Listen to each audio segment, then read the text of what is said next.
besoin de tous les talents, femmes, hommes, les plus divers possibles, pour faire en sorte que notre société bouge, que le féminisme c'est une forme de réformisme.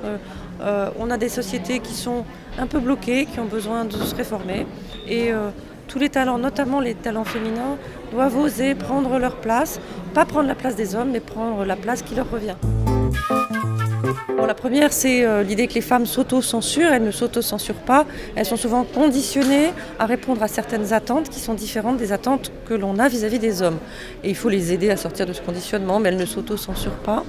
L'autre idée reçue qui quelquefois nous empêche d'avancer, c'est l'idée que les hommes seraient hostiles à la place des femmes et que les femmes devraient combattre les hommes pour avancer. Non, je crois que les femmes et les hommes ont à travailler ensemble pour faire bouger la société au bénéfice de tous.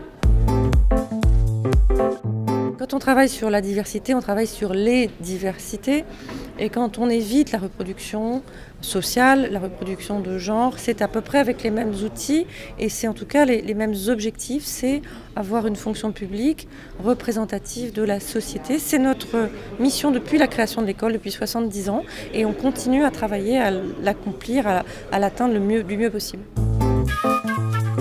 D'une part, on n'a jamais eu autant de candidats à nos concours, donc je crois qu'il y a beaucoup de gens qui ont très envie de se mettre au service de l'intérêt général, au service de causes un petit peu bigger than life, je dirais. C'est ça que ça offre, le fait de pouvoir faire bouger les choses, être au service de ses concitoyens, faire une différence là où on est dans ce qu'on fait.